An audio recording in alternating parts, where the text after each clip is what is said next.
Boa noite, Matheus, presidente da SBA-CVMG, gestão 2021. Obrigado a todos pela presença aí no terceiro Prosa Vascular. Prosa Vascular nós chamamos de gestão de finanças e direito trabalhista na pandemia do Covid-19. Nossa reunião 100% online tem sido um sucesso. Tivemos mais de 900 visualizações na última reunião, isso graças ao empenho de toda a diretoria e também dos convidados e associados. Hoje nós vamos ter pautas que, embora não relacionadas diretamente ao aspecto técnico da nossa profissão, estão relacionadas ao nosso dia a dia, né, ao exercício da nossa profissão. Nós vamos ter duas aulas ministradas por nossos convidados, e na sequência nós vamos ter comentários e considerações feitas por mais dois convidados em sua área de atuação. Depois nós vamos encaminhar perguntas que chegam do YouTube e pelo WhatsApp para todo o time que está aqui conosco. Primeiro, eu queria agradecer novamente a toda a diretoria da SBA-CVMG pelo empenho e apoio nesses projetos que nós temos lançado. Hoje, especificamente, queria agradecer ao Henrique Ribeiro Lima, membro da nossa diretoria de defesa profissional, por sua presença aqui hoje. Ele vai nos ajudar nessa interface chat convidado. Quero agradecer também a toda a equipe da Med Capital, representada aqui pelo Gustavo Bonfim, ao escritório Barbosa e Melo Advogados, representado pela doutora Adriana Ribeiro Barbosa, ao Rodney Riscali, representando a Faros Investimentos, e ao doutor Rafael Metzger, que representa o escritório Metzger Advogados. Bom, para a primeira aula, para a primeira apresentação, eu gostaria de convidar o Gustavo Bonfim. Ele é fundador da Med Capital, da Engenharia Aeronáutica no ITA, fundou a Med Capital em 2016, e hoje atende mais de 500 médicos em 18 cidades de Minas e São Paulo. Obrigado, Gustavo. Pode iniciar.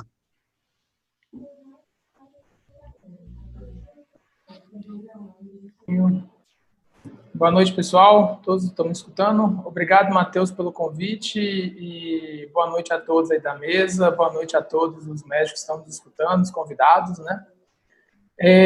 Aqui eu quero fazer uma rápida explanação sobre quais os impactos, né, que isso pode ter nas finanças do médico, né? Então, né, Matheus, para a gente começar aqui, nós estamos vivendo um momento de estresse, não somente na área da saúde, né? Na parte financeira, assim, com maiores gastos dos financiadores, do governo e as operadoras de saúde, mas também o estresse na economia em geral. E esse estresse na economia em geral não foi somente devido às incertezas, né, que a pandemia trouxe, mas também ao isolamento que foi imposto, né? E muitas dessas consequências econômicas já estão sendo sentidas. Quando a gente fala em quebra de empresas, a micro e pequenas empresas, aquela economia local, né, de regiões, bairros, cidades, consequência, o desemprego, né? O mercado de saúde, enxergando, ele vai sentir esses efeitos da quebra de empresas, né, e também do desemprego, né? Se nós formos ver os impactos de pública quanto na saúde complementar, na saúde pública nós temos que, se os recursos atuais, né, já são escassos, né, com uma futura queda de arrecadação do governo, esses recursos vão ficar ainda mais escassos, né? Os reajustes daquelas tabelas de honorários de consultas e procedimentos do SUS, médicos, né, futuramente serão menores, se houverem, né, até regularizar a situação, né, e também os investimentos, compras de materiais, né, serão menores, o que vai acabar dificultando o trabalho no dia a dia de quem está no hospital público, né. No lado da alimentar, o que a gente enxerga é que também os efeitos vão ser iguais ao da saúde pública, né, ou então até maiores, né, porque com a quebra de empresas e com o desemprego, né, aquele paciente, ao ser demitido, ele perde o plano de saúde. Se é realizado no consultório ou numa clínica, por meio do convênio, ele não vai mais ocorrer, né? E ele vai ser feito no sistema público ou o paciente nem vai chegar a fazer esse exame no curto prazo, né? Além do paciente, né, a operadora de saúde, além de vida, outras vidas que perdem o plano de saúde, ela também perde contratos com as empresas, né? E isso pode gerar uma pressão financeira em cima dela. Os reajustes na tabela de honorários de consultas e procedimentos serão menores futuramente, né? Pode haver aí um dilatamento no prazo tanto de forma direta, como uma renegociação dos contratos, como também até uma forma indireta. A gente sabe que segura um pouco caixa, faz algumas glosas que não deveriam fazer. Então, assim, são esses efeitos, esses impactos que essa pandemia pode gerar na parte econômica, pensando tanto na saúde pública quanto na saúde da saúde complementar, né? E aí, beleza, né? Mas o que isso tem, então, como é que isso vai impactar o médico no dia a dia, né?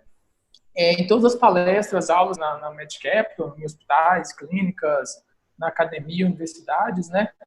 A gente sempre fala que o médico tem 3 pontos digamos, um sucesso da carreira do médico, né? Primeiro, se especializar, então, que todos vocês, né, são cirurgiões vasculares, né, especializados, buscar ser autônomo, né? E, por último, mas não menos importante, ter uma boa gesseira, né? E, nesse momento, ganha ainda mais importância ter essa boa gesseira, né? A doutora Adriana vai falar mais lá na frente, daqui a pouco para vocês. Recebimentos, e que é um ponto importante, né, na questão de faturamento de convênios, acompanhamento de recebimentos, né, esse é um ponto muito importante para ficar ainda mais atento, nós vamos chegar lá, né, e, por fim, né, na parte de planejamento financeiro, onde a gente vai falar de investimentos, o que fazer agora, previdências e proteção, né. Na parte de contabilidade do médico, né, a grande pergunta que o médico deve fazer agora, as finanças, ainda mais aproveitando esse momento, assim, se a gente for olhar o copo, se puder, né, se tiver como olhar o copo meio cheio, né, aproveitar essa parada, a gente pensa, há formas de melhorar, né, perguntar, será que eu estou pagando muito imposto na minha empresa, na minha gestão do dia a dia, tem como melhorar isso, né? Muitos médicos, né, eu sei que tem uma empresa médica, atributos, né, em comparação se esses mesmos fossem recebidos na pessoa física. Então, a pergunta que fica né, o regime tributário que eu estou hoje é o ideal, profissional, lucro presumido, o meu ISS que eu pago é fixo por profissional ou alíquota, né? Sociedade empresarial ou sociedade simples? Perguntas, né, que devem ser feitas a fim de ter uma melhor eficiência tributária, né? E aí, pensando em economias que podem ser feitas, né? Além da PJ, mais vocês, médicos, cirurgiões vasculares, angiologistas, né, muitos de vocês são autônomos, têm um consultório, né? Então, há a possibilidade de aproveitar as despesas do dia, fazer o livro caixa na sua pessoa física, né? E, com ele, diminuir a quantidade de impostos pagos, seja mensalmente no Carnê-Leão ou anualmente, de ajuste anual. E, para alguns casos, principalmente aqueles que têm consultório ou clínica, né, a gente fazendo uma gestão ótima, o ideal é trabalhar quanto a PF, né? Dá para fazer os dois no seu consultório ou clínica, né? Daí podendo gerar economias da ordem de 10, 20% de impostos, né? São algumas medidas, né? Alguns pensamentos devem ser feitos para a gente aproveitar esse momento e pensar se realmente há como a gente melhorar na parte de finanças, né? Procurar uma pessoa, uma empresa especializada para te auxiliar nesse momento, né? E o que o governo tem feito agora, né, Fábio, né, que pode ser aplicado no caso a caso do médico, né? Grande parte desses nós giram, às vezes, pensar em empresas micro, pequenas empresas médias, né? Na realidade do médico, empresas que têm 10, 20 funcionários, para dar um fôlego, evitar grandes demissões, né? No caso do médico no consultório, geralmente ele tem um funcionário, ele não fica tão pressionado em termos de fluxo de caixa, né? Algumas medidas que foram feitas, interessantes para o médico, né? Por exemplo, para quem é simples nacional, para aliviar o caixa, né, devido à pandemia, o governo emitiu uma MP nas últimas semanas, na qual difere o pagamento do simples, né, dos meses de abril, maio e junho, para os meses de outubro, novembro e dezembro.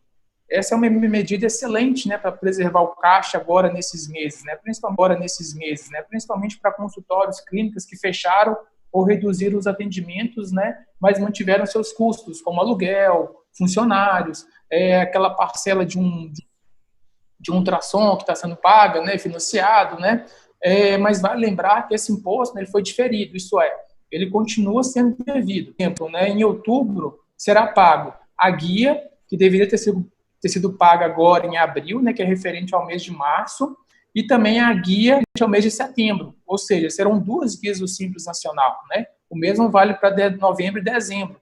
E só lembrando, né, que novembro e dezembro são os meses que tem o 13º, né? Ou seja, já tem uma despesa mais onerada nesse período, né? Então, vale a pena fazer às vezes esse diferimento ou não, né? Aqui na MedCapital, por exemplo, a gente fez para os nossos clientes, deu metade a metade, né? Metade preferiu em abril continuar no fluxo e outra metade preferiu postergar, né? Jogar lá para frente, né? Na parte da contabilidade do médico também, nós estamos na época da declaração de ajuste anual, né? Então, também é importante verificar se há formas de ganhar eficiência ou não para pagar menos imposto, né? Ou restituir mais um valor a maior, né? O livro caixa, como falamos, ele é um importante instrumento nesse momento, né? Principalmente para médicos que recebem de cooperativas. Além do livro caixa, tem a Previda, entre outras deduções, que podem ajudar a restituir, né? E também saber como incluir melhor algumas despesas, como, por exemplo, construções e benfeitoria, poder aumentar o valor do imóvel e, por consequência, pagar menos imposto numa eventual venda futura, né? E agora, no âmbito do Covid-19, o governo prorrogou para 30 de junho, ou seja, deu mais 60 dias de prazo, né, para entregar a declaração. Para quem irá pagar imposto, né, o prazo de pagamento também foi prorrogado. Ao invés da primeira parcela ser agora 30 de abril, ela vai ser em 30 de junho, né? E isso é bom para preservar o caixa nesse momento, né? E para capital, já estava esperando pagar 10, 15 mil e tinha esse dinheiro reservado, né? É uma importante, vai haver uma oportunidade, né, para ganho financeiro. O dinheiro vai ficar ali mais 2 meses rendendo, por exemplo, né? Contudo, para quem restitui, para quem consegue fazer um bom livro caixa e tudo mais, e consegue restituir, o calendário de restituição continua o mesmo, ou seja, o governo não prorrogou a restituição. Quem entregar agora em abril, no primeiro lote, no final de maio, pode receber a restituição, né? Quem declara primeiro, recebe primeiro, né? De acordo com a ordem, né? Na gestão de pessoas, médico, a gente vê que o médico geralmente tem ali um funcionário, um secretário, um instrumentador, não tem grandes equipes, né, a não ser quando tem uma clínica, né, mas é importante ver que o governo também lançou alternativas em relação a isso, né, lançou uma MP, depois lançou uma outra MP, a doutora Adriana vai cobrir muito bem o caso, né, então, ela qualquer suporte na parte contábil, podemos conversar depois. Na Pimentos, aqui eu quero dar uma ênfase maior nesse ponto, né? É muito importante, né, a gente olhar as economias na parte tributária, na parte de imposto, né? Mas também tem uma importância ainda maior olhar os recebimentos dos médicos, né?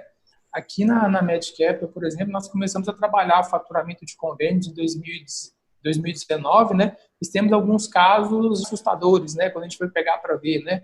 Como, por exemplo, hospitais, convênios que deixaram de pagar 10 mil, 20 mil reais para os médicos ao longo do ano, né? Nós temos aqui um cliente, por exemplo, a gente fez uma auditoria nos últimos 2 anos, ficou não recebidos, né, de procedimentos.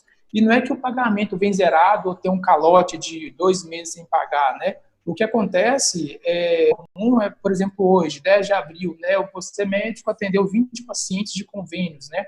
A sua produção de hoje, ela será recebida daqui a 3 ou 4 meses, ou seja, você produziu em abril, vai receber em junho, agosto, setembro, para frente, né?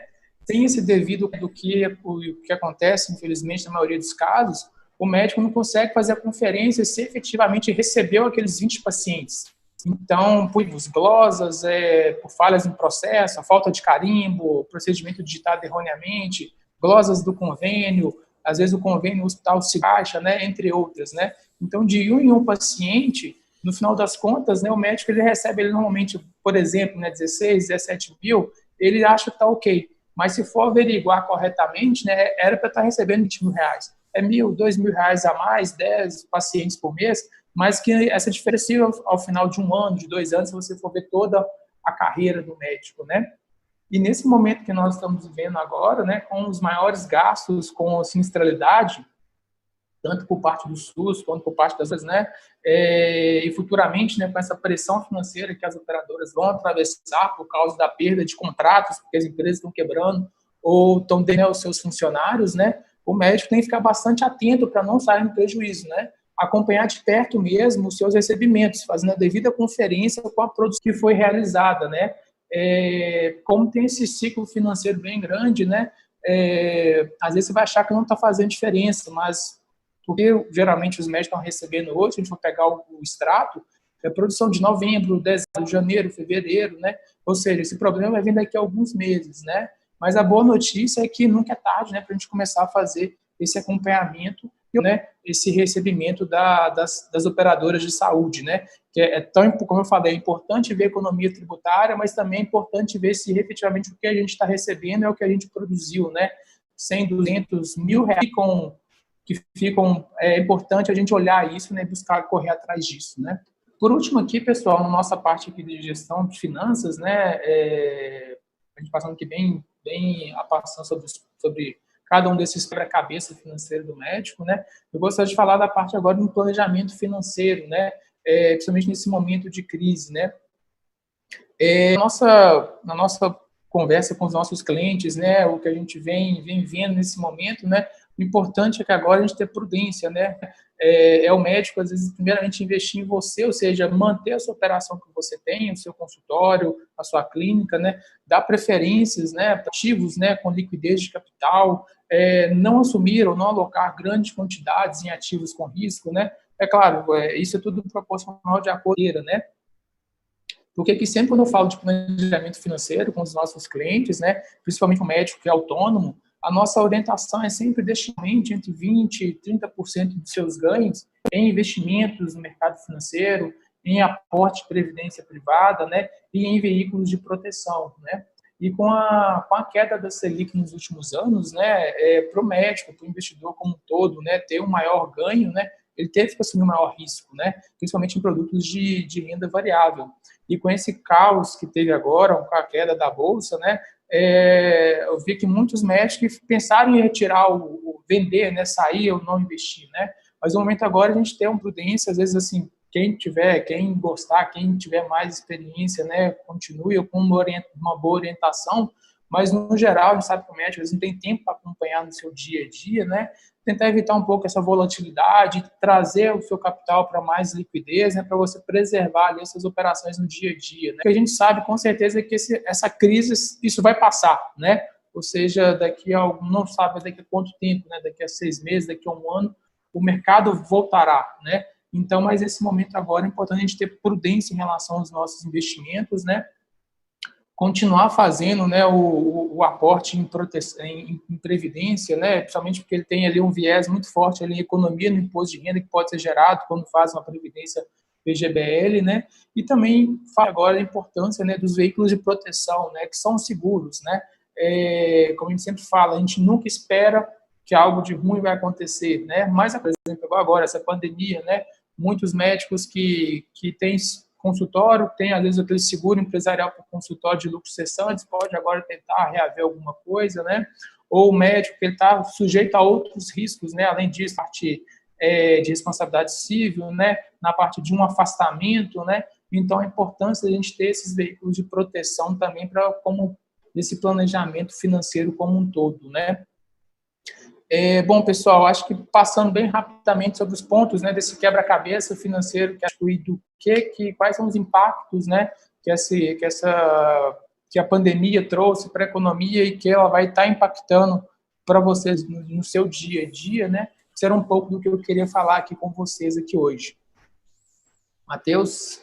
Beleza. Gustavo, na sequência, eu queria convidar a doutora Adriana Ribeiro Barbosa, né, advogada trabalhista, fundadora do Barbosa e Melo, para fazer a sua explanação sobre o tema, sobre essa parte trabalhista, o que aconteceu agora e o que a gente utilizar dessas medidas tomadas em caráter excepcional aí no nosso dia a dia. Fica à vontade, doutora Adriana. Boa noite, Matheus, e a todos os convidados, médicos, né, e pessoas que estão aí nos assistindo. Bem, de conhecimento de todos, né, as duas medidas provisórias que foram editadas e publicadas, medida provisória 927 no dia 22 de março e a medida provisória 936 no dia 1º de abril. E essas medidas provisórias, elas vieram, na verdade, para poder dar alternativas para o empregador, para que ele possa preservar ali o emprego e a renda dos empregados. E aí veio depois a medida provisória 936 e ela veio para ajustar essas regras, né? Então, eu vou fazer uma explanação aqui bem objetiva, porque a matéria é muito densa, é muito complexa, e depois a gente estará aí disponível para poder responder perguntas por e-mail ou aqui mesmo através das pessoas que estão nos intermediando. Então, o que o empregador ele pode fazer para poder preservar ali o contrato de trabalho dos seus empregados, né? No caso aí, vocês médicos, vocês podem alterar, né, o contrato de trabalho para um emprego, para que o empregado ele possa trabalhar em home office, que é o conhecido teletrabalho. Para fazer essa modificação, agora não precisa mais de fazer registros e fazer informações no sindicato, ela pode simplesmente fazer uma alteração unilateral de trabalho, sem que essa alteração seja prévia do contrato. E quando terminar a pandemia, esse trabalhador também ele pode retornar ao trabalho sem que seja feita uma rescisão desse contrato, né, desse aditamento desse contrato home office. Esse trabalhador também, ele deve ser avisado com 48 horas de antecedência. E a outra questão é a questão dos equipamentos, né? Como que fica essa questão dos equipamentos? O empregado que não tem esse equipamento em casa, não tem um computador, não tem condições de estar ali prestando o seu trabalho home office, ele vai ser considerado como um tempo, né? E na negativa desse empregado também de fazer esse trabalho home office, ele vai ser caracterizado como uma insubordinação. Então, é muito importante que o empregador que vai fazer esse home office do empregado, né, que vai permitir que ele trabalhe em home office, que ele dê ali ao seu empregado os equipamentos, ou então um ajuste ali a respeito dos custos de aquisição, que são todas do empregador, nunca do empregado. E uma coisa interessante é que essas regras, elas não se aplicam ali aos trabalhadores que trabalham com telemarketing, operadores de telemarketing e trabalhadores de teleatendimento. Outra situação é que os empregadores devem ter, assim, observados, né, não apenas de orientar os seus trabalhadores com respeito aos cuidados de saúde e segurança do trabalho, para aquele que está trabalhando. Ele precisa, o empregado tem que assinar um termo aditivo de que ele diz. E mesmo que esse trabalhador ele não tenha ainda um período ativo, pode ser dado aí, concedido aí a esse empregado as suas férias. As férias futuras também, elas foram dadas, né, através de um acordo individual escrito, e a questão do terço de férias, né, que é o terço constitucional, ele vai ser pago lá junto com o 13º desse empregado. Então, ele vai ser pago lá no final do ano e o empregado ele pode solicitar que esse pagamento seja feito em dinheiro, ao invés de ser que ele seja feito, que ele seja pecuniário. O prazo para o pagamento dessas férias vai ser no 5º dia do mês subsequente àquele período que o empregado gozou. A ANP também trouxe a possibilidade das férias coletivas, né, e aqui trazendo ter um prazo mínimo nem um prazo máximo. Todos os empregados podem aí fazer jus aí às férias coletivas de acordo com a necessidade do empregador. O aviso tem que ser com 48 horas de antecedência, não precisa chamado aí o sindicato, nem o Ministério da Economia, e pode ser concedido a alguns empregados, a alguns setores ou a todos. Essa discussão, então, pode ser feita da forma que o empregador aí achar mais conveniente. A ANP também trouxe a possibilidade de antecipação dos feriados, né? Como que é isso? Aqueles feriados nacionais, estaduais, distritais, municipais, eles podem ser antecipados. E aí, um cuidado especial que deve se ter, né, você empresário, é de indicar e expressar qual feriado que vai ser contemplado nessa antecipação. É feito aí um acordo individual com esse empregado. Se esses feriados vierem a atingir aí os feriados religiosos, né, aí precisa da anuência do empregado. E também, né, informado aí o empregado com 48 horas de antecedência. Outra possibilidade que a medida provisória trouxe foi de horas, né? Ela pode ser tanto em favor do empregado como em favor do empregador. O empregador é que vai estabelecer ali os dias, a medida provisória 936, que é a medida que trouxe também medidas para estabelecer aí o pagamento daquele benefício que todos vocês conheceram pela mídia, do benefício emergencial de emprego e renda. E ela veio também para possibilitar que o empregado ele tenha ali a redução proporcional da sua jornada e do seu salário, possibilitar que haja a suspensão temporária, né, do contrato de trabalho. Então, para quem que é esse benefício emergencial? Então, esse benefício ele vai ser concedido àqueles que tiverem redução proporcional da jornada de trabalho e salário, e vai ser concedido àquele também que teve suspensão temporária do seu trabalho. Por quanto tempo? Né? Por quanto tempo a pessoa vai receber? O empregado vai receber esse benefício emergencial? Ele vai receber até 90 dias, no caso de redução proporcional da jornada de trabalho, ou então 60 dias, no caso de suspensão temporária do contrato de trabalho. Né? Agora, o importante é que esse empregado ele não pode, de forma alguma, ser acionado no período que estiver acontecendo a suspensão, porque vai descaracterizar aí a suspensão temporária do contrato. Então, o empregador, vocês médicos, né, que colocarem os seus empregados nessa condição de suspensão temporária do contrato de trabalho, não pode pedir para fazer planilha, não pode ter grupo de WhatsApp, não pode ter comunicação nenhuma envolvendo coisas aí da empresa, ok? E como que ela é feita, né? Como que vai ser feita essa redução proporcional? Como que vai ser feita essa suspensão temporária? Ela é feita através de acordo individual escrito ou acordo coletivo ou convenção coletiva, né? Tem algumas regras. Então, aquele empregado que recebe salário igual ou menor que 3.135, ele vai estar submetido ali a um acordo individual escrito. É necessário que seja feito o acordo individual escrito. Agora, o empregado que ele recebe 12.202 ou mais, e tem também um diploma de graduação, também ele vai ser ali, é necessário, né, que ele faça ali o acordo individual escrito. E para aquele trabalhador que recebe acima de 3.135 e menos que 12.202,12, esse valor de 12.202,12 é 2 vezes o teto do INSS, né? Foi assim que eles estabeleceram esse valor. Então, para esses empregados, é necessário que seja feito um acordo coletivo ou então uma convenção coletiva que venha estabelecendo esses critérios. Ok? A redução e a suspensão, ela deve ser informada, né, pelo empregador ao Ministério da Economia no prazo de 10 dias, assim que se fizer esse acordo. E o pagamento, como que é feito o pagamento do benefício?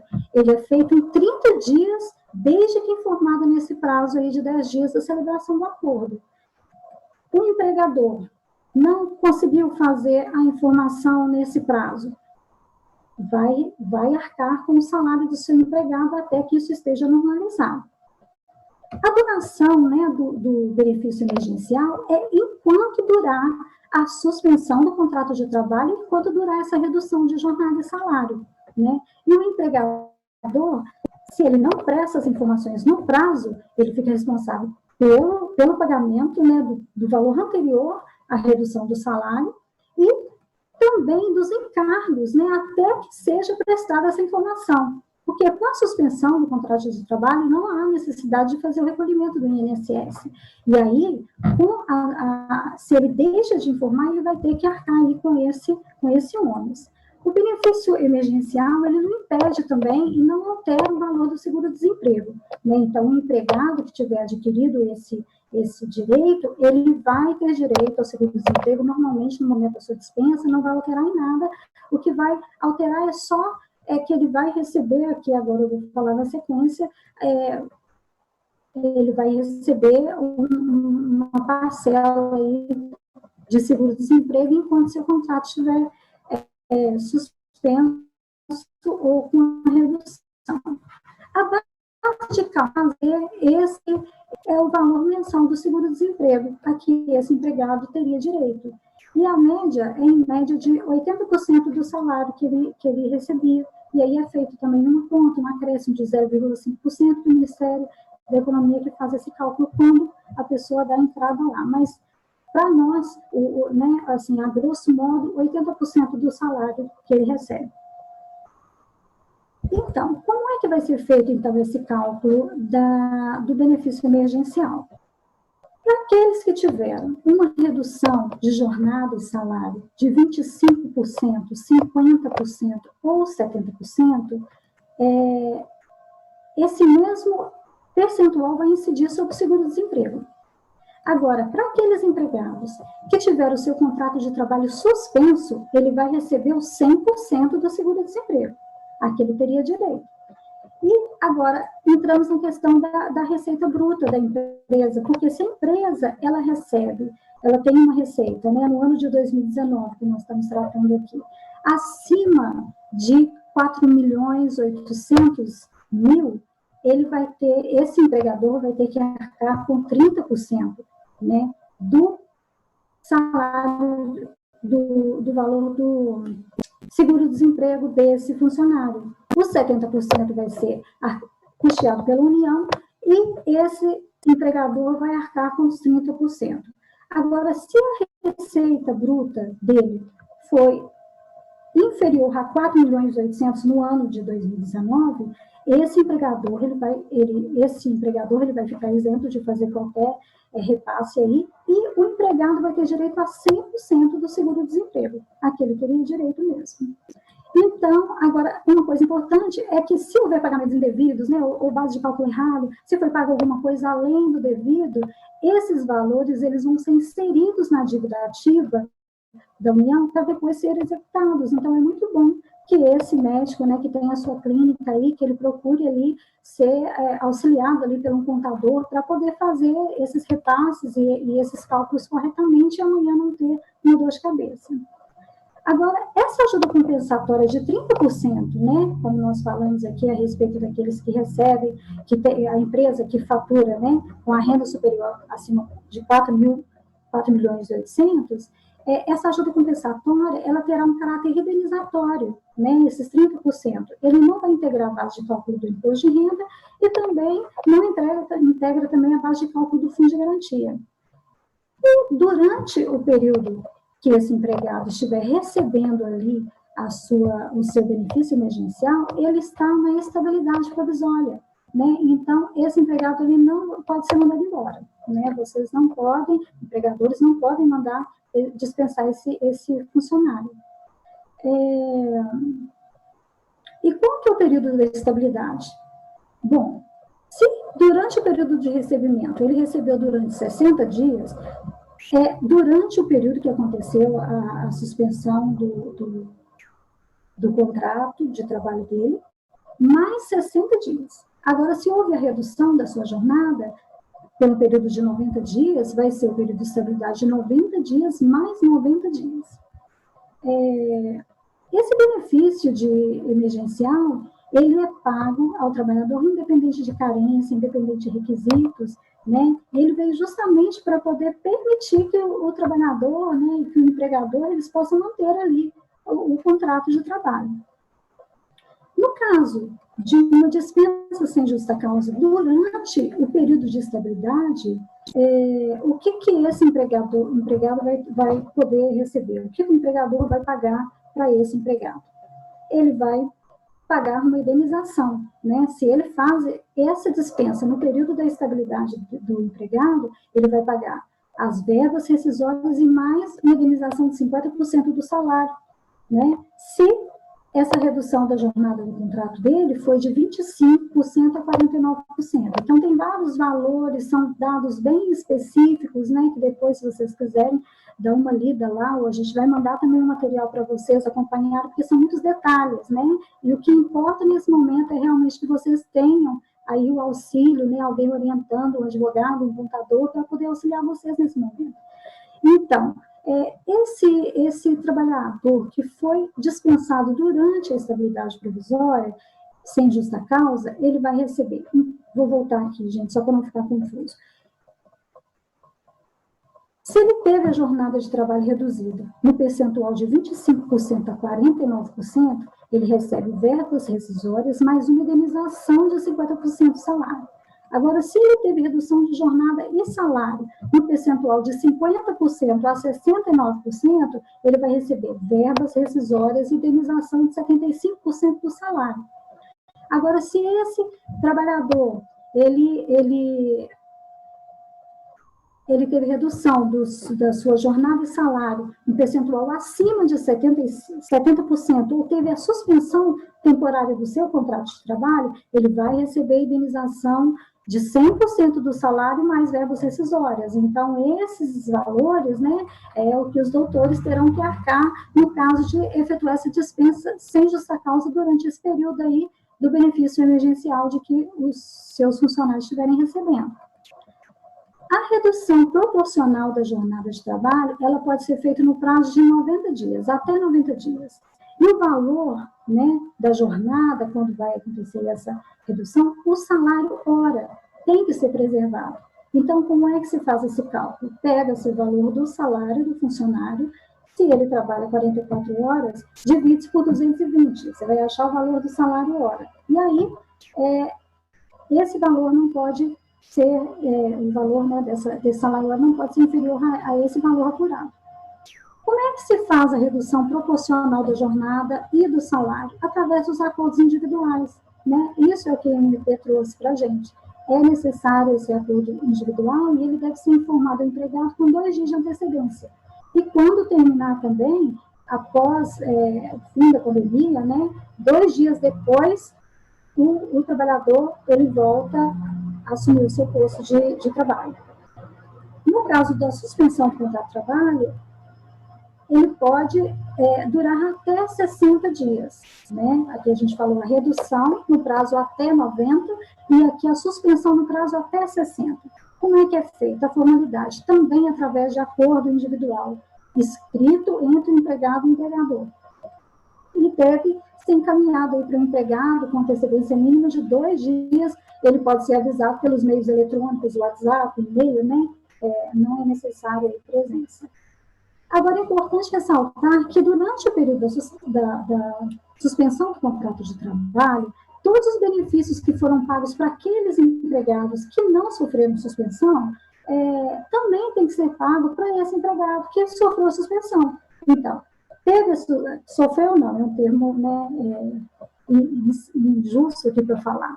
Aquele empregado que teve esse contrato de trabalho suspenso, vocês vão ter que pagar o que vocês pagam aí aos outros funcionários que não tiveram. Estou falando de benefício, né? Aquele funcionário que não continuou trabalhando, recebe auxílio alimentação, esse que teve a suspensão também vai ter que receber auxílio alimentação.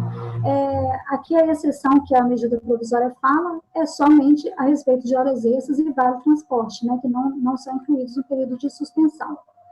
E durante o período de suspensão, a Previdência Social ela não precisa ser recolhida pelo empregador, né? Isso aí também já é previsto pela CLT, mas o empregado que quiser continuar contribuindo como facultativo, né, ele pode fazer isso nesse período.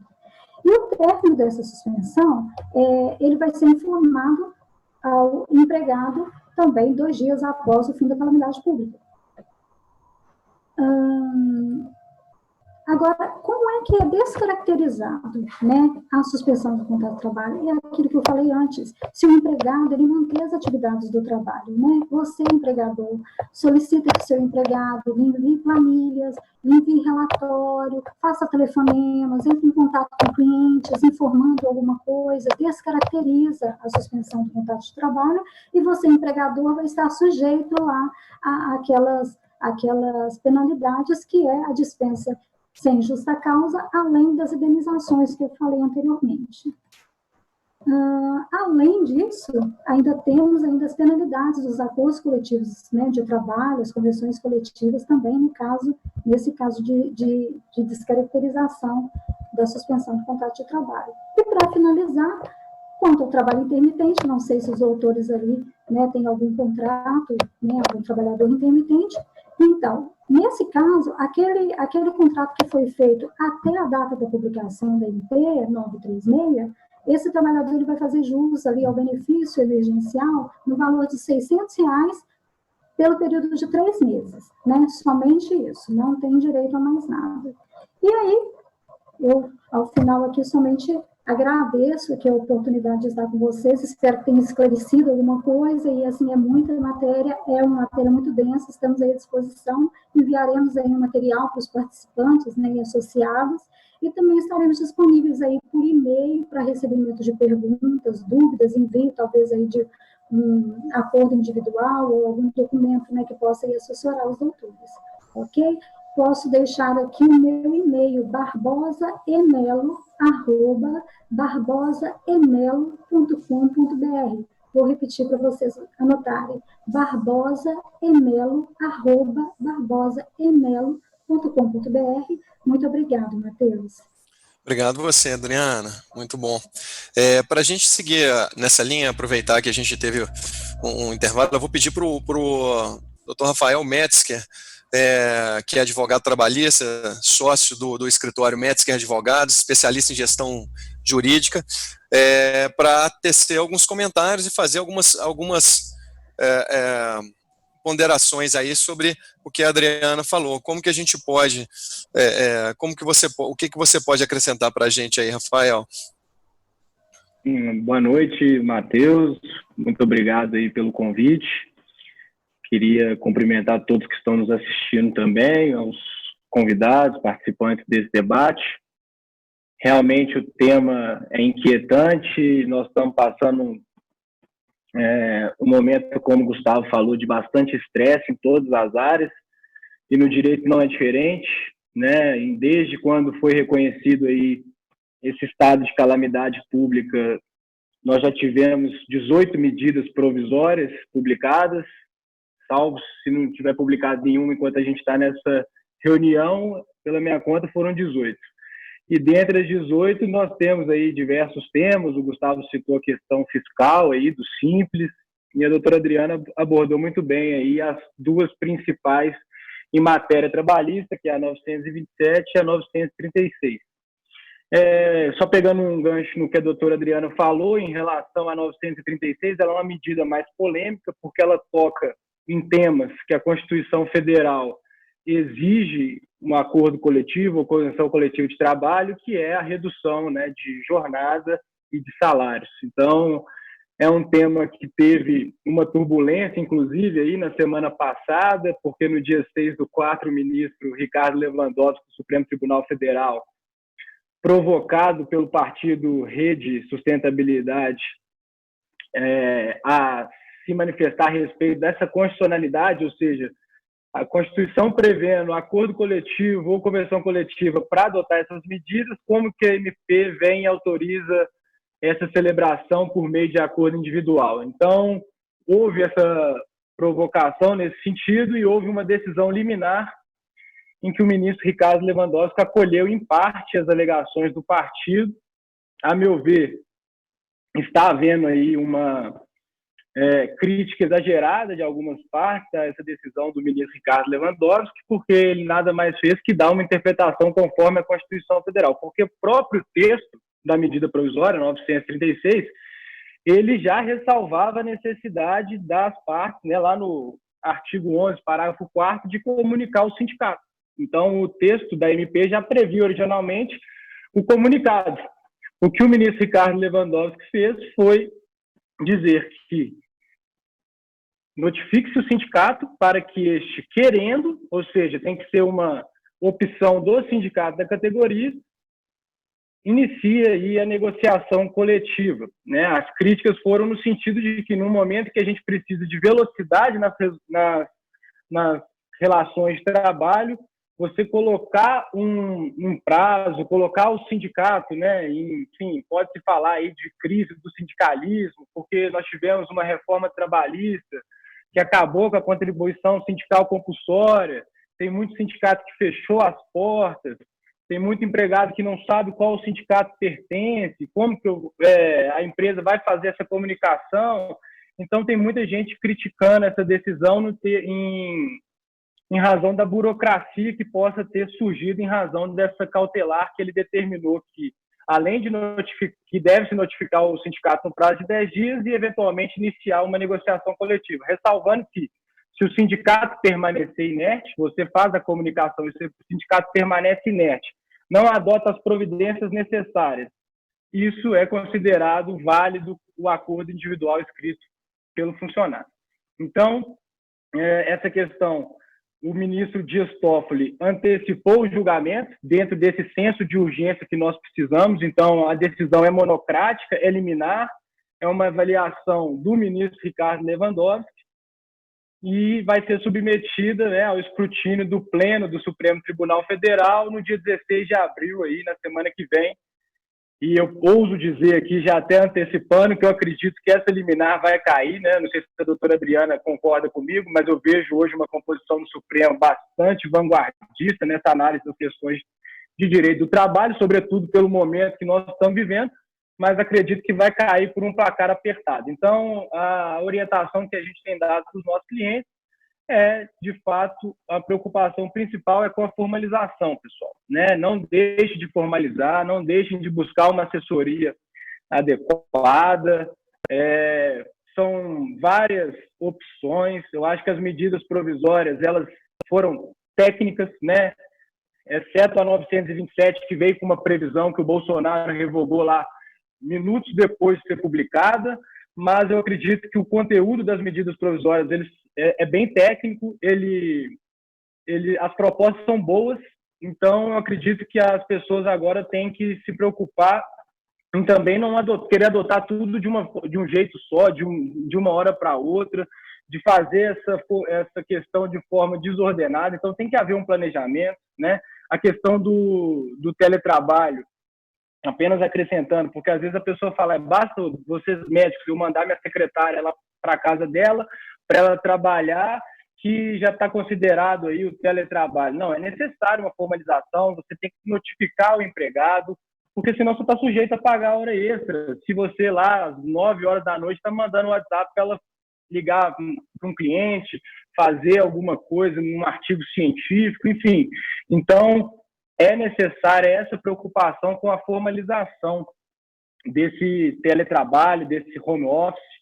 Em relação às demais medidas que a doutora Adriana colocou, da 936, de redução de salário e suspensão do contrato, elas podem ser adotadas de forma concatenadas. Enfim, eu suspendo o contrato por 30 dias, depois eu reduzo o salário.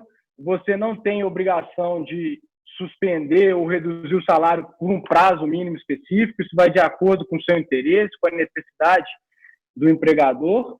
Então, mas desde que não supere aí o prazo máximo de 90 dias. Você pode utilizar essas medidas, né? A suspensão ela tem um prazo máximo de 60 dias e a redução ela tem um prazo máximo de 90 dias, mas é sempre importante, né, você estar fazendo essa comunicação ao Ministério da Economia para que você não seja surpreendido. Eu queria só comentar um fato, Matheus, né? E, logicamente, vou me colocar à disposição aí para as eventuais dúvidas que vão surgir do pessoal que está nos assistindo, mas é que eu achei interessante, alguns clientes, mais de um, inclusive, viraram para mim essa semana e falaram, Rafael, essas questões aí são muito burocráticas, talvez é melhor eu demitir o meu funcionário, enfim, eu acho que nesse momento a gente tem que ter serenidade, eu acho que ninguém sabe quanto tempo que essa situação vai durar. Eu acho que a rescisão não é um caminho melhor nesse momento, mas tem uma justificativa para essa procura, porque nós temos um artigo na consolidação das leis do trabalho, e não sei se foi origem de fake news, mas muito se falou que esse artigo 486, ele prevê que no caso, né, de um ato exarado por uma autoridade,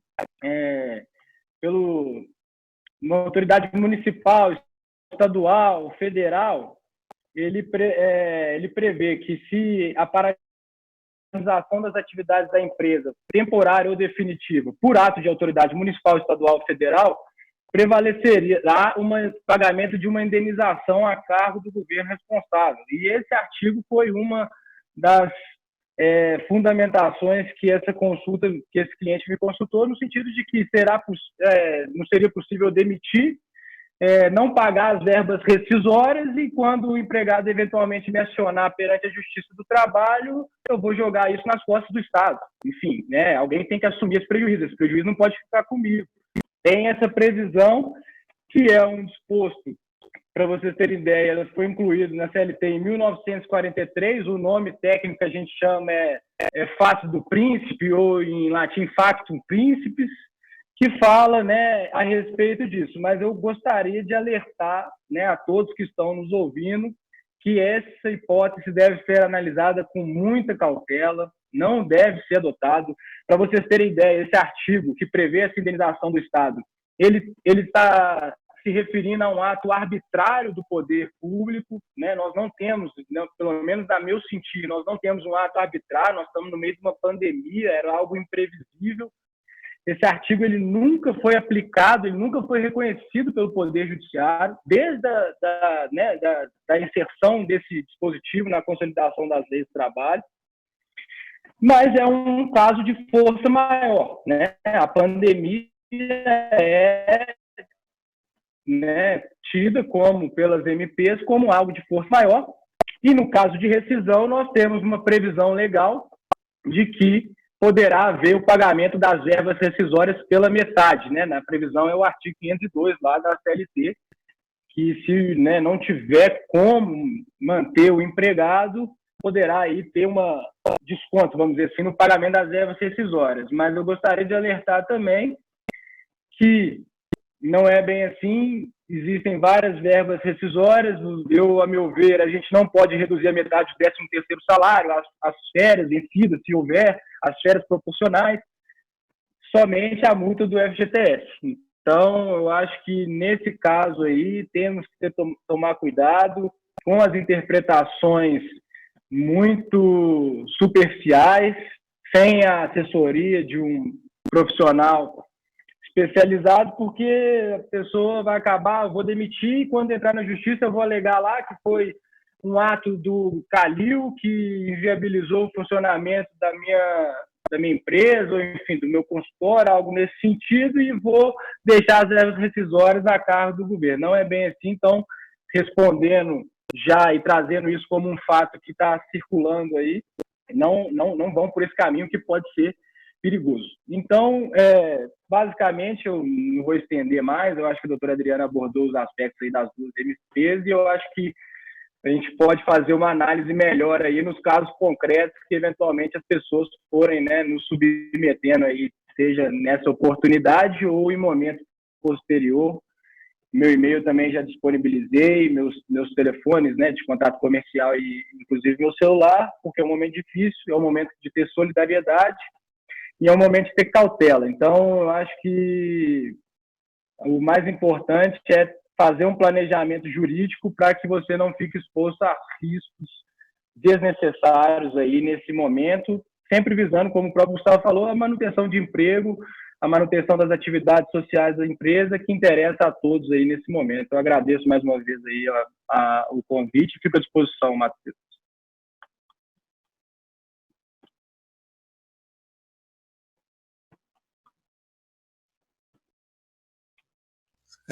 Desculpa, Rafael Metzger, mais uma vez aí, obrigado pela presença, pela fala, pelos esclarecimentos, tá? Só para deixar todos tranquilos, a gente também está gravando essa reunião, então ela vai poder ser visualizada depois, né, sem esses problemas que nós tivemos hoje na internet, acho que é na questão da sobrecarga mesmo, do upload, mas nós vamos conseguir assistir ela posteriormente, né, numa velocidade mais adequada. Eu queria agora pedir para o Rodney Riscali, que é sócio da Faros, que é a maior empresa de agentes autônomos de investimentos do Brasil, com 7 bilhões sob custódia. Ele começou sua carreira em 2004 e desde 2007 auxilia pessoas e empresas aí no planejamento e alocação de investimentos. Rodney, como é que você analisa aí essa questão dos investimentos, esse cenário econômico, o que você tem de sugestão para nós? Boa noite, Matheus. Obrigado pelo convite. Boa noite a todos que estão participando da nossa live. De fato, é um momento bem difícil, né? A gente teve um impacto muito grande nos mercados, né? E a gente começou a ver um aumento da volatilidade, a tensão ali a partir da semana do Carnaval. As classes de ativos que são mais impactadas no início são as classes de renda variável, né, de ações, de empresas. E com o passar do tempo, com o aprofundamento da crise, a gente foi vendo outras classes de ativos sendo afetadas. Terem ideia, né, de ações chegou a cair no mês de março, algo em torno de 50%, né, de queda. A gente está falando do valor de empresas, das maiores empresas do Brasil, de todos os segmentos, estão as empresas líderes de mercado,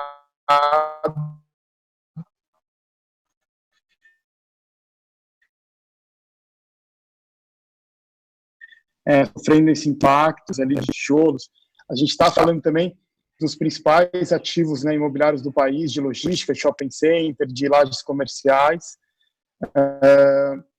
Na sequência, a gente teve os ativos de renda fixa, né, os títulos públicos, aqueles de inflação, os pré-fixados, com vencimentos, né, de médio e longo prazo, caindo na ordem de 7%, e um fato inédito, né, os fundos de renda fixa, né, que seria ali a última linha de proteção ali dos investimentos, chegaram a cair na ordem de 5%. Então, só para ter ideia de qual foi o impacto, né, dessa crise, o setor financeiro está totalmente associado à economia real, então a gente está tendo um impacto muito grande na economia. O grande ponto que está sendo discutido pelo mercado e observado, né, ali dia após dia, é quanto tempo que você vai ter a economia parada, né, as pessoas em isolamento, que isso vai ter um impacto, né, no faturamento das empresas, né, que a gente bem discutiu agora há pouco, né, na live, e também na questão do emprego das pessoas. Quanto mais tempo você tiver o isolamento, você vai ter um impacto maior. O que a gente viu nas últimas semanas, os governos abrindo vários pacotes de incentivo, tanto fiscal, né, quanto monetário. Então, a gente falou muito aqui do aspecto jurídico, e alguns temas que foram abordados vai em linha com incentivos fiscais que o governo está abrindo, né, a possibilidade, junto com a iniciativa privada, de, nesse período de isolamento, você assistir as pessoas que são mais impactadas, né. Dali para frente, né, passando o isolamento, a gente vai ter mais visibilidade de quais foram os impactos, né, sobre a economia, e aí sim a gente vai entrar no mundo, né, pós o impacto global, né, em todos os setores foram impactados. Não tem, de fato, foi uma queda, né, da poupança ali mundial, e a partir daí a gente conseguir ter uma maior dimensão. Hoje o mercado está acompanhando mais de perto os números, né, de achatamento da curva dos novos casos, dos números de mortos, os avanços, né, de alguns medicamentos que estão sendo testados, né, para o tratamento do vírus, e também os testes rápidos que você pode usar, né, numa medida para você começar a tirar as pessoas do isolamento, né. Então, são três coisas que o mercado está acompanhando de perto. Essa semana, para quem está mais de olho, viu que a gente teve uma melhora significativa de humor do mercado. Acho que é importante, a gente mencionou, o próprio Rafael falou bastante sobre isso, e o Gustavo também, a questão do planejamento, né? Quando você vai fazer uma alocação de recursos, você tem que ter um planejamento prévio. Cada indivíduo ele tem um perfil de risco que tem que ser bem dimensionado pelo seu assessor, e também um objetivo. A gente atende alguns clientes que são médicos, e aí você tem que, de fato, o que a pessoa está buscando, então, complementadas dela, ou se de fato ele está ali em um momento mais de formar o patrimônio para usufruir dele, né, no futuro, ali na poupança. São aspectos que têm que ser abordados e têm que ser discutidos na hora de montar o portfólio. Quando a gente monta um portfólio de alocação, é importante também você não ter uma carteira muito concentrada em alguns ativos, né? Você tem que ter ali os recursos mais para curto prazo, né? Separado ali dos recursos de longo prazo, que são os recursos que vão te gerar uma renda maior, e você tem que ter ali, né, o que a gente gosta de trabalhar é ter alguns meses de alocação em fundos de renda fixa. E quando eu falo de fundos de renda fixa, né? A gente teve um impacto muito grande nos fundos de crédito privado. Hoje você encontra nos fundos de renda fixa, de títulos públicos, pós-fixados, aqueles que compram somente LFT, você não vai ter esse impacto. Então, para quem está se planejando agora para os próximos meses, e que nem o Gustavo falou que vai ter algum diferimento de pagamento de impostos, é importante você manter esses recursos em alocações que não vão sofrer esse tipo de volatilidade. O mais indicado são esses fundos de renda fixa que compram títulos públicos pós-fixados. É importante você conversar com o seu assessor para não alocar esses recursos em fundos, né, que tenham um pouquinho de crédito, porque você pode sofrer alguma volatilidade, não é o momento de você tomar risco com o dinheiro de curto prazo. Tá? Então, a importância do planejamento é fundamental, né, não só no âmbito jurídico, mas no financeiro também. O balanceamento dos portfólios. E o que a gente tem daqui para frente, né, é importante mencionar que a gente vai ter um mundo, como a gente tem muito incentivo monetário, que basicamente foi corte de juros de todos os bancos centrais do mundo inteiro, a gente vai ter também uma renda fixa que vai estar remunerando menos.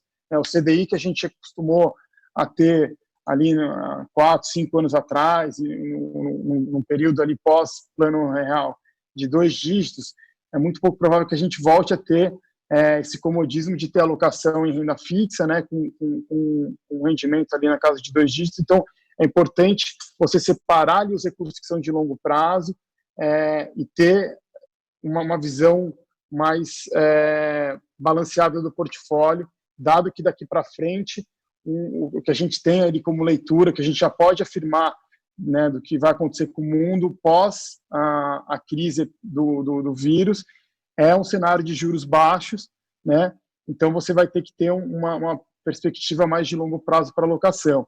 Aí, acho que passar para vocês alguns números que a gente trabalha, para vocês terem como um parâmetro, é uma alocação quando a gente faz uma alocação em renda variável, em algum portfólio de algum cliente que tem esse perfil, que ele aceita esse nível de volatilidade, a gente sempre está olhando um horizonte de pelo menos 5 anos para renda variável, que é um horizonte que a gente entende que é super seguro de você fazer alguma alocação. Então, imagine que alguém alocou em renda variável no início ali de fevereiro, que a gente tinha um mundo com um ambiente muito otimista em relação a essa classe de ativo, né? Se ele tem um horizonte correto, ele está com um horizonte longo, né? No caso para essa classe de 5 anos, a gente tem muita convicção que se tiver alocado ali em bons gestores, né, de ações, você vai ter um rendimento positivo, né? Você consegue mitigar bem o risco. Para fundos multimercados, acho que um horizonte bom para se trabalhar é um horizonte de 3 anos, né? Que você vai conseguir também ter uma segurança maior, que você vai ter um retorno satisfatório dessa classe de ativo.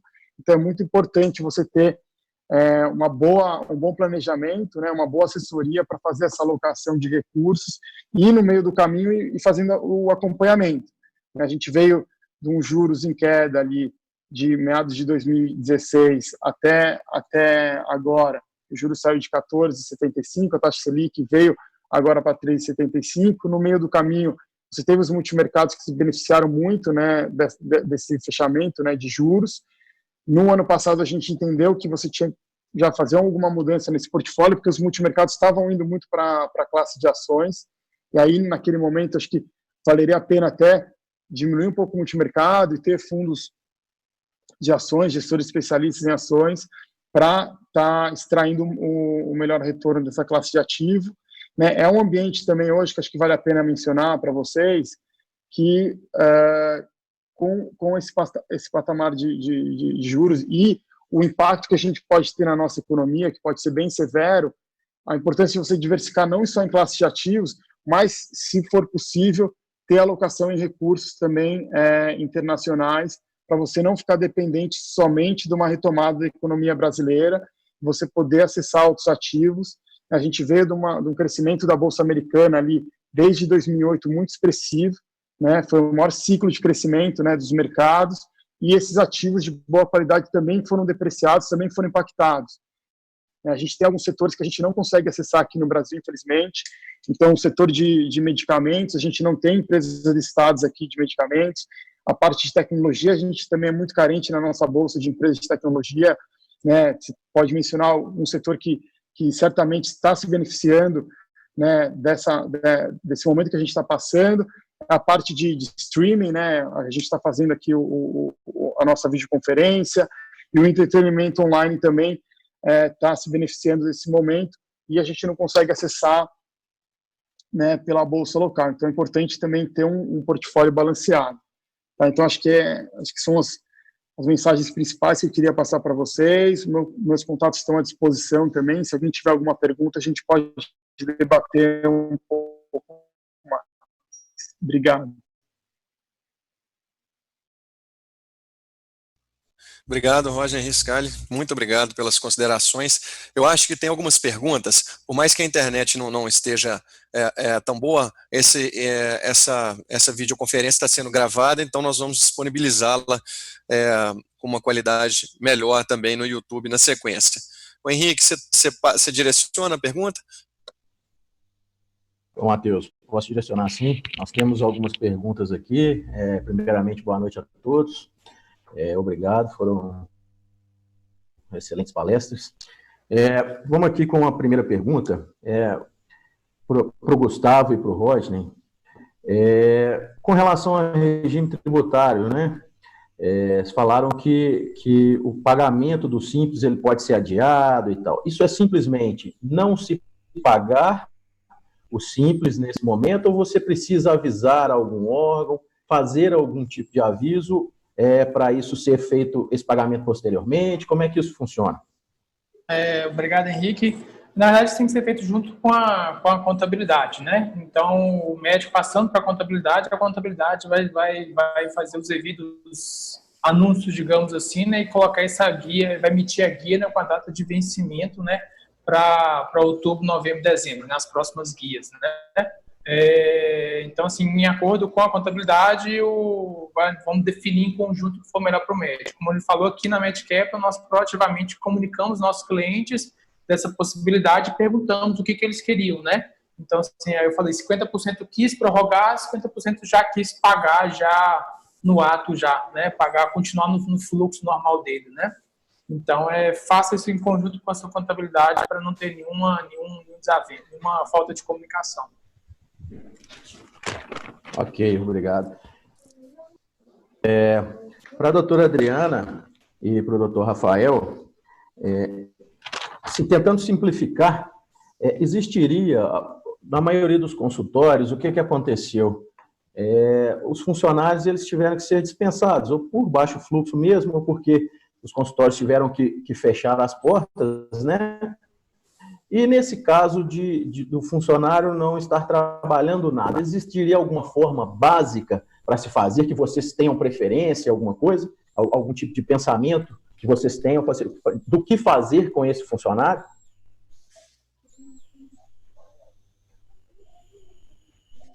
Vocês me escutaram? Doutor Rafael, pode falar. Então, a meu ver, agradeço a pergunta aí do telespectador, e é o seguinte, eu acho que a gente tem que buscar adotar as medidas que são menos gravosas inicialmente, sobretudo pela imprevisibilidade da duração da pandemia. Eu acho que a primeira sugestão que eu daria é verificar se o empregado tem férias vencidas. Se tiver férias vencidas, você já concede as férias de imediato, né? Que são 30 dias. Nesse caso aí, eu gostaria até de fazer um parênteses, porque originariamente a lei prevê que o empregado, quando ele, né, que a doutora Adriana colocou, quando ele tira férias, você tem que pagar antecipado. Com a medida provisória, o pagamento pode ser até o 5º dia útil do mês subsequente e o adicional de 1/3 pode ser até dezembro. Então, acho que essa é uma medida que aliviaria inicialmente o caixa, daria as férias e seria menos gravosa também para o empregado. Então, eu partiria primeiro para essa opção.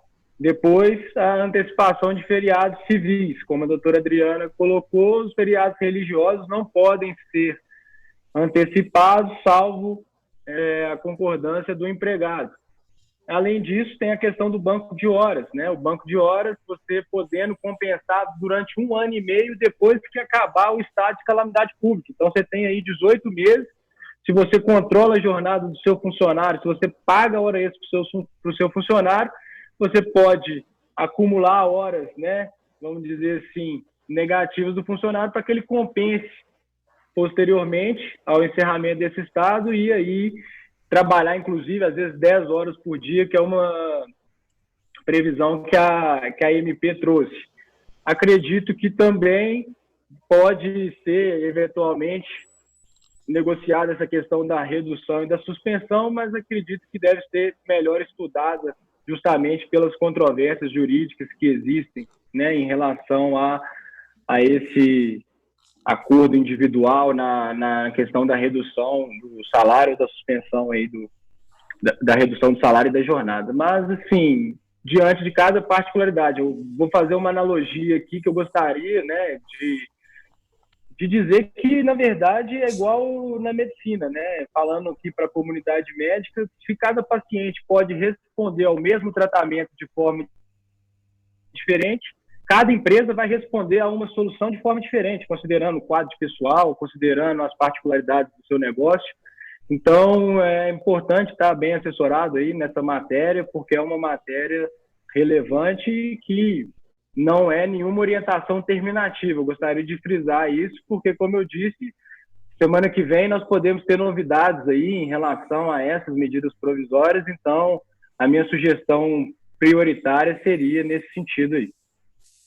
Aí aqueles funcionários, por exemplo, né, só um parêntese aí, aqueles, por exemplo, tem pessoas também que, não fiz nada, né, eu fiquei, vários amigos meus falaram, eu não fiz nada porque eu não sei o que ia acontecer, eu não tinha segurança jurídica, é um momento conturbado, então, se o empregado está lá recebendo salário e não prestando serviço, isso é tido pela CLT como licença remunerada. Então, na licença remunerada, quando ela supera o prazo de 30 dias, o empregado perde aquele período proporcional que ele tinha adquirido. Então, ele perde o direito às férias. Vamos supor, ele tinha lá 6 meses de trabalho e adquirir férias, né, quando completasse 12 meses. Se você dá a licença remunerada para ele, ele perde aqueles 6 meses que ele tinha como período aquisitivo. E faço um alerta também, Henrique, porque na questão das férias, aí eu já coloco uma opinião pessoal minha, que a gente tem que ter muita razoabilidade, porque a ANP ela traz uma redação muito ambígua. Ela fala que você pode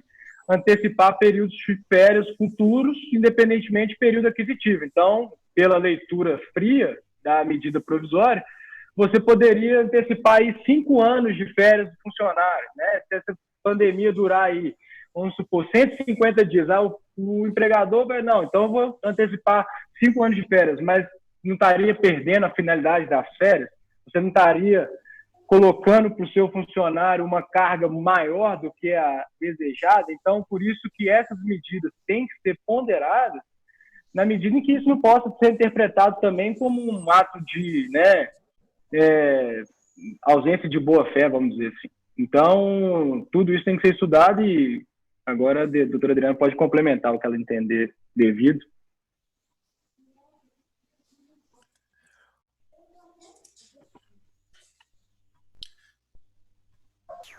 Henrique. Oi.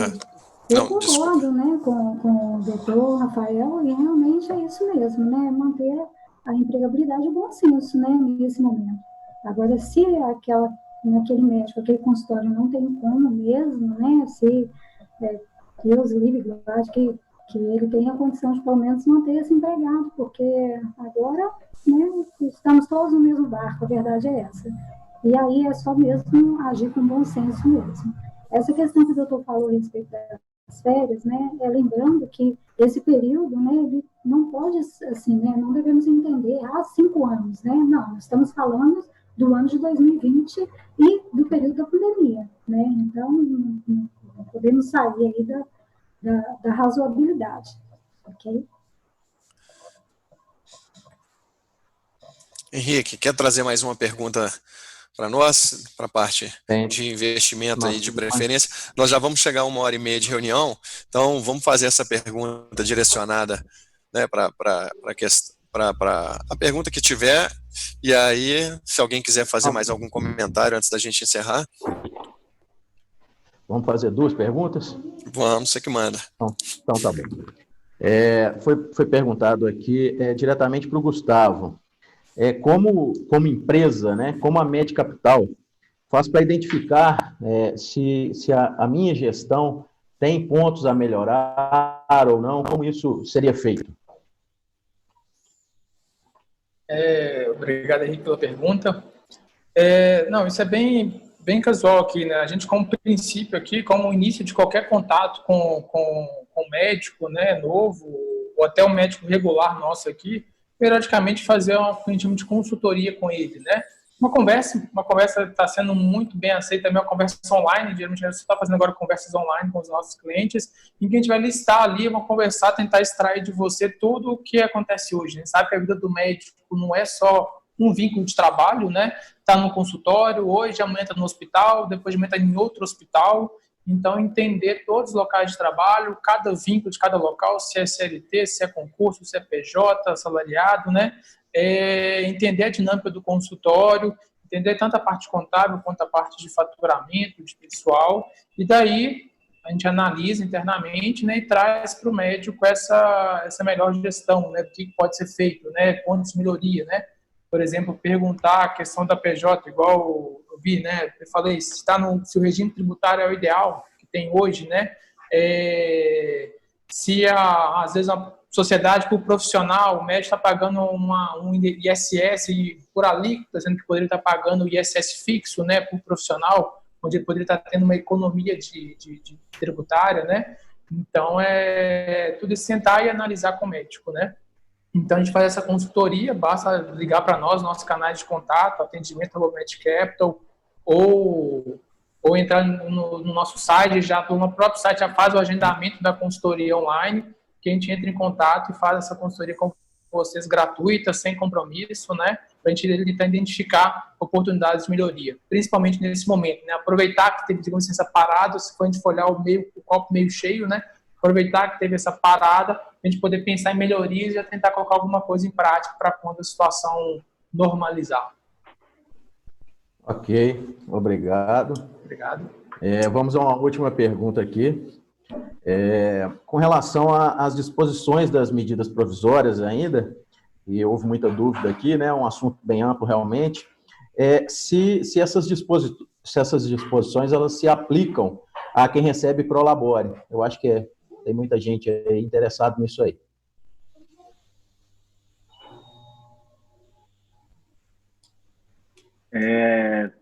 Vou responder a pergunta, ressalvado a opinião em contrário, né? Que a gente sabe que o direito ele pode ter mais de uma interpretação sobre o mesmo fato, mas eu penso que não se aplica a Prolabore. Eu acho que a intenção do governo foi proteger os vínculos formais, a relação de emprego, não dispôs nada a respeito de sócios, né, porque quem recebe Prolabore é sócio. Então, a meu ver, a medida provisória não se aplica aos casos de Prolabore, apenas nos casos de vínculo empregatício formal, carteira assinada.